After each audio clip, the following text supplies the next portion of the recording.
Pulang dari Hong Kong, bukannya menemui suami dan anak, wanita ini justru temui selingkuhan dari sosmed di kamar kos. Setelah bertahun-tahun merantau di negeri orang, menahan rindu demi masa depan keluarga, seorang wanita akhirnya pulang ke Indonesia. Tapi bukan ke pelukan suami, bukan juga untuk memeluk anak yang ia tinggalkan sejak kecil. Ia justru menuju sebuah kamar kos untuk bertemu pria lain. Pria yang bukan suaminya. Pria yang ia kenal hanya lewat media sosial. Namanya sebut saja Maya. Usianya 38 tahun, seorang tenaga kerja wanita yang sudah lebih dari 7 tahun bekerja di Hong Kong. Setiap harinya, Maya merawat orang tua lansia, membersihkan rumah majikan, dan memasak. Hari-harinya melelahkan, tapi dia ikhlas. Karena di ujung perjuangannya, ada yang ia sebut rumah. Ya, suami dan seorang anak laki-lakinya yang masih sekolah.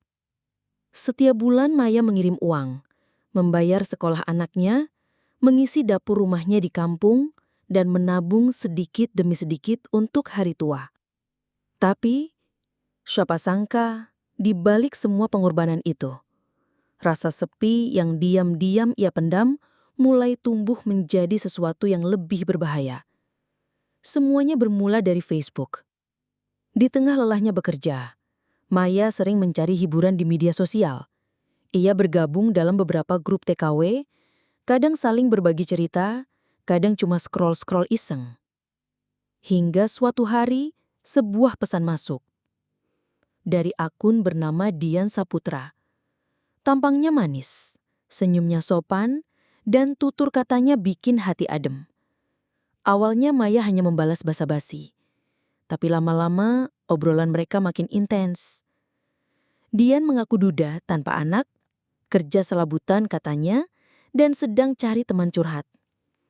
Maya merasa dimengerti, diperhatikan, dihargai sebagai wanita. Dari chat menjadi telepon. Dari telepon jadi video call. Dan dari video call muncullah rasa rindu. Bukan lagi rindu pada suami, tapi pada pria asing yang belum pernah ia temui.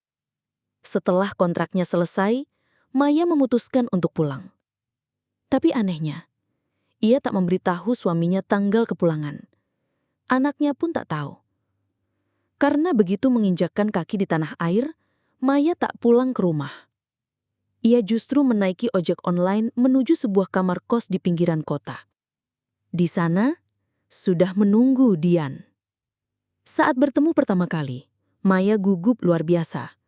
Pria yang selama ini ia puja lewat layar ponsel, kini berdiri di hadapannya.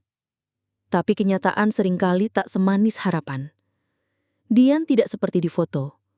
Lebih kurus, lebih tua, dan agak kasar dalam berbicara. Tapi Maya berusaha mengabaikan semuanya. Ia terlanjur sayang, terlanjur percaya. Hari demi hari mereka lewati di kamar kos sempit itu. Maya bahkan memberinya uang, katanya untuk modal usaha. Ia rela, karena ia pikir inilah cinta sejatinya. Setelah bertahun-tahun merasa kesepian, akhirnya ada seseorang yang mengisi hatinya kembali. Tapi kebahagiaan semu itu tak bertahan lama. Sang suami, yang curiga karena Maya tak kunjung pulang, akhirnya mencari tahu. Lewat saudara, lewat teman, bahkan melapor ke desa. Dan akhirnya, dalam sebuah penggerebekan kecil yang melibatkan warga sekitar, Maya ditemukan di dalam kamar kos bersama pria yang bukan suaminya. Seketika, kisah itu viral di media sosial. Foto-foto, video penggerebekan, dan potongan kisah TKW selingkuh setelah pulang dari Hong Kong menyebar kemana-mana. Maya hanya bisa menangis. Bukan hanya karena rasa malu, tapi karena ia sadar telah menghancurkan keluarga yang selama ini ia perjuangkan. Anaknya menolak berbicara dengannya. Suaminya menggugat cerai. Dan Dian Menghilang entah kemana rimba setelah uang yang ia minta sudah habis tak tersisa. Kini Maya hidup sendiri menumpang di rumah saudaranya. Ia menyesal, tapi semua sudah terlambat. Kadang rasa sepi bisa membuat seseorang tersesat dalam ilusi. Dalam layar kecil bernama sosial media, tak semua yang tampak manis benar-benar tulus. Jangan pernah menggadaikan rumah demi pelarian sesaat. Karena cinta sejati tidak datang dari janji manis di balik layar, tapi dari mereka yang menunggumu pulang, tanpa syarat. Jika kalian suka dengan cerita ini, jangan lupa like, komen, dan subscribe untuk kisah nyata lainnya yang penuh pelajaran hidup.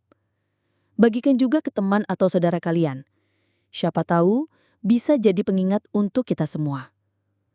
Tulis di komentar, menurut kamu siapa yang paling bersalah dalam kisah ini?